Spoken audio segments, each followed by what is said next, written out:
Здравствуйте, дорогие любители вязания! Давайте сегодня свяжем вот такой красивый узор.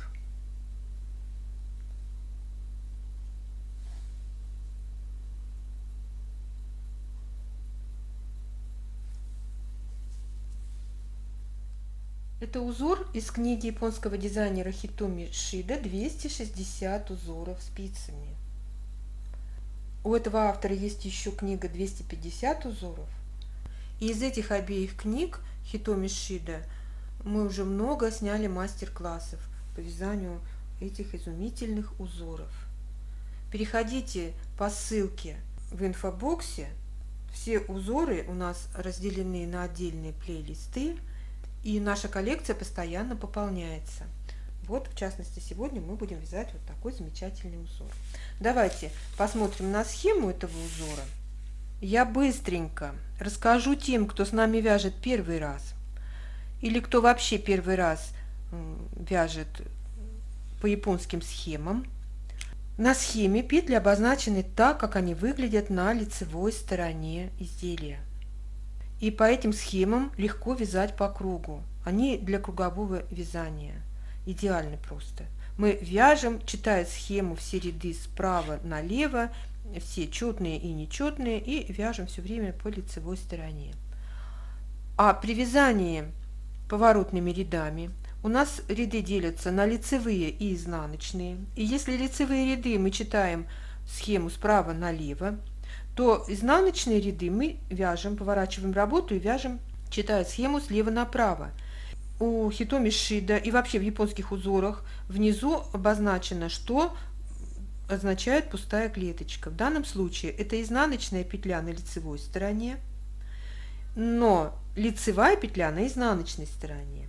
То есть, если мы поворачиваем работу, читаем схему изнаночного ряда, видим пустую клеточку, она у нас будет вязаться здесь не изнаночной, а лицевой петлей. И наоборот, если в изнаночном ряду мы видим лицевую петлю, мы будем вязать ее изнаночной петлей.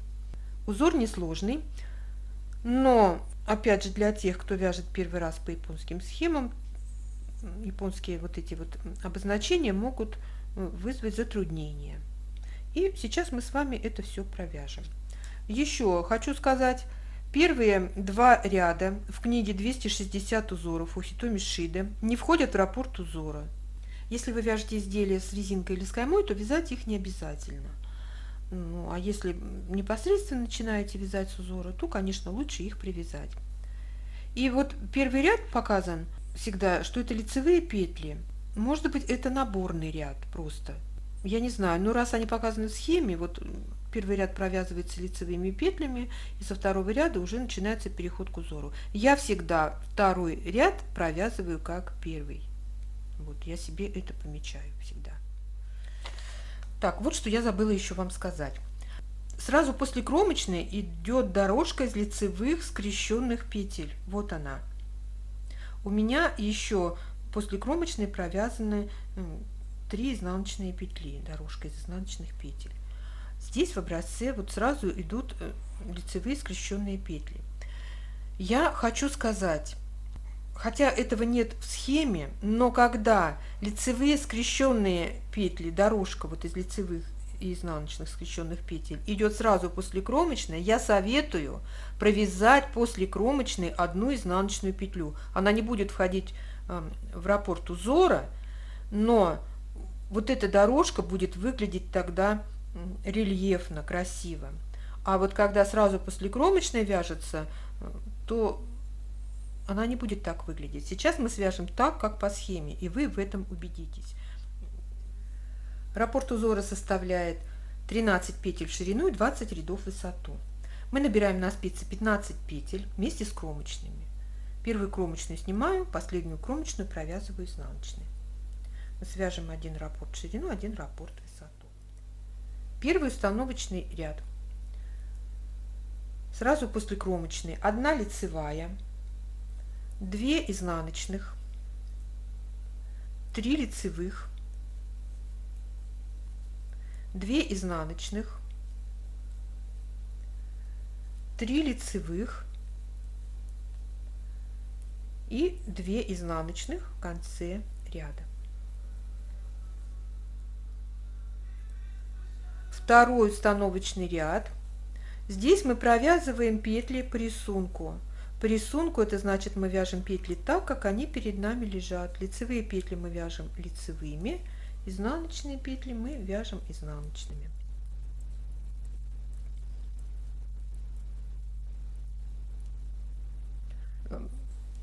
Такие ряды, где петли вяжутся по рисунку, я буду пропускать.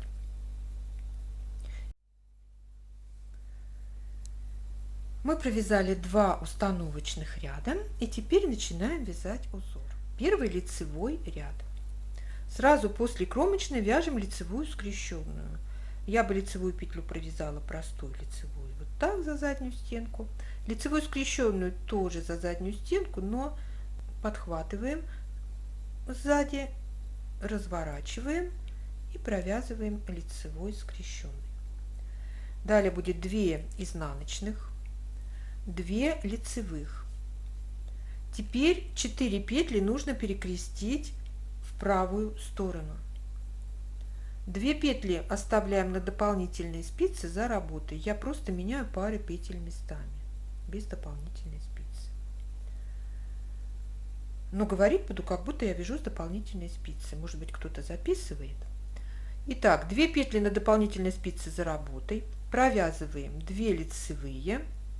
Петли с дополнительной спицы тоже провязываем лицевыми.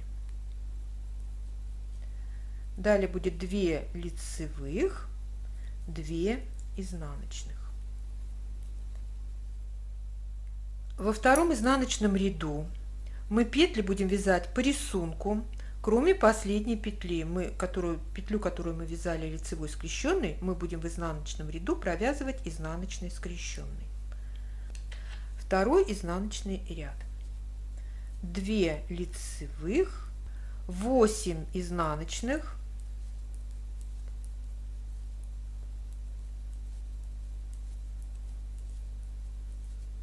2 лицевых. И последнюю петлю провязываем изнаночной скрещенной. Вот простую изнаночную я бы провязала так, а изнаночную скрещенную тоже петлю подхватываем сзади и провязываем ее изнаночной петлей. Третий лицевой ряд. Лицевая скрещенная,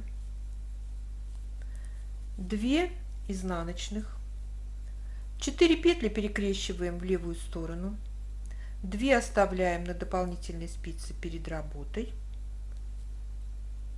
провязываем 2 лицевые, петли, оставленные перед работой, вяжем тоже лицевыми.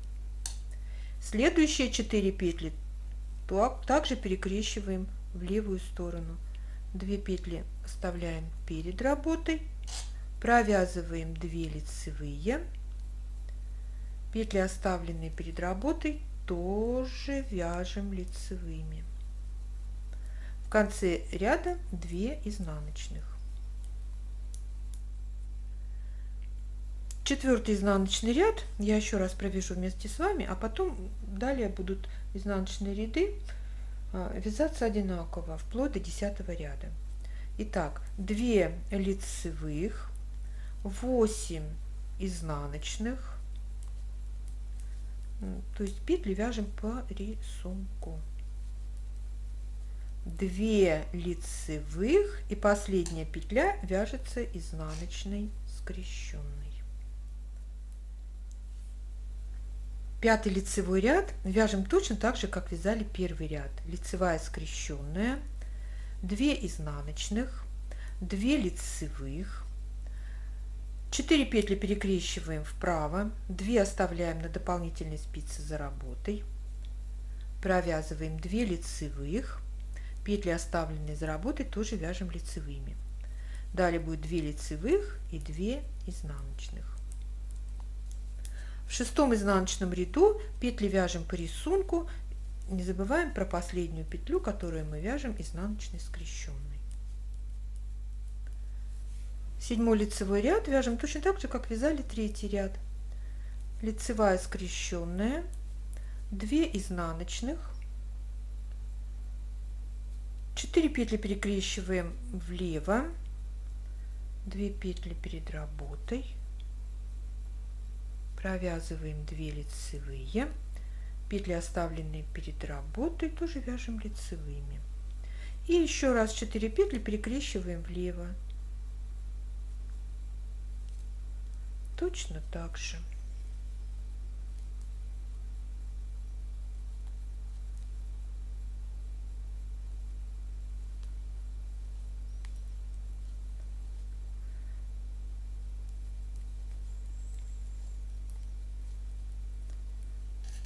В конце ряда 2 изнаночных. В 8 изнаночном ряду петли вяжем по рисунку, последнюю петлю провязываем изнаночной скрещенной.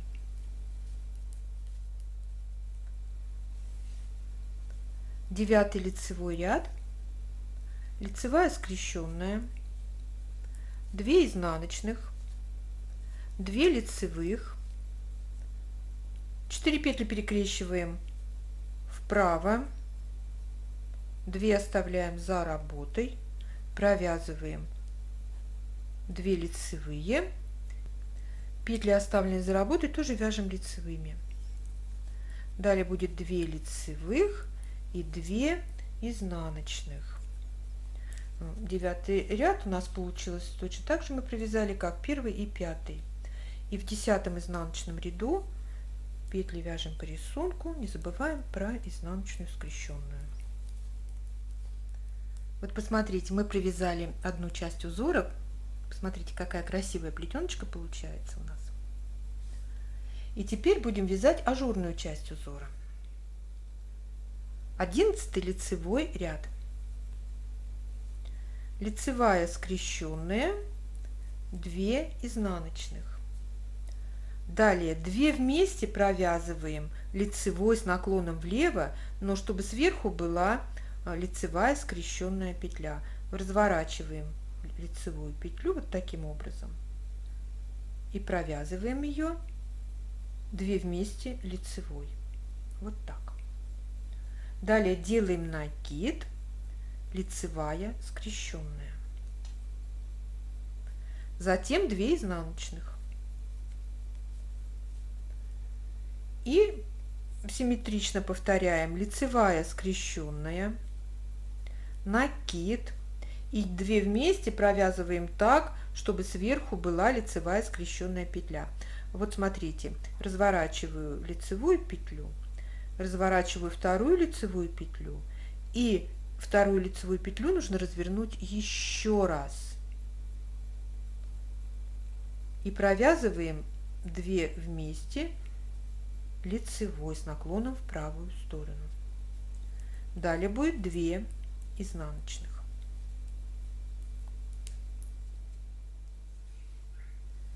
12 изнаночный ряд, 2 лицевые.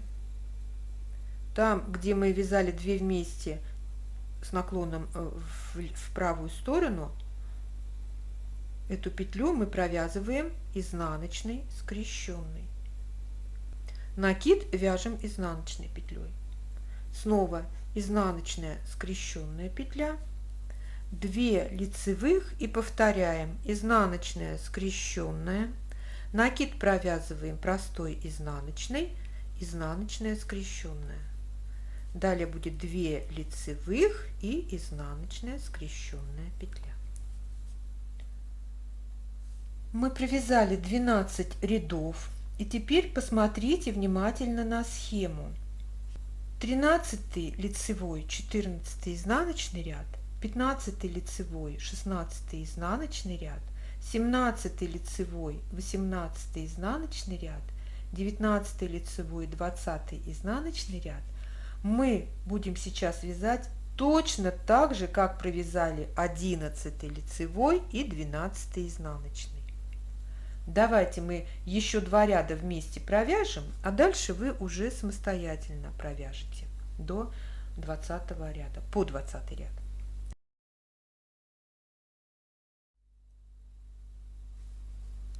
Вот посмотрите, я провязала 20 рядов. Посмотрите, какой красивый узор получается. Очень красивый. Посмотрите, как он красиво смотрится, когда связано несколько раппортов. И посмотрите, что я говорила вам насчет вот дорожки из лицевых скрещенных петель. Когда сразу провязывается после кромочной, вот она получается рыхлая.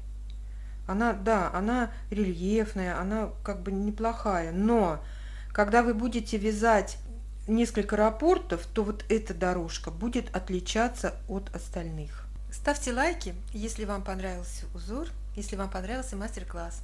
Пишите комментарии, подписывайтесь на наш канал, присоединяйтесь к нам везде, где мы есть в интернете, все ссылки вы найдете под каждым нашим роликом. Приглашайте к нам своих друзей. А я желаю вам здоровья, удачи, позитива и ровных легких петелек. Пока-пока!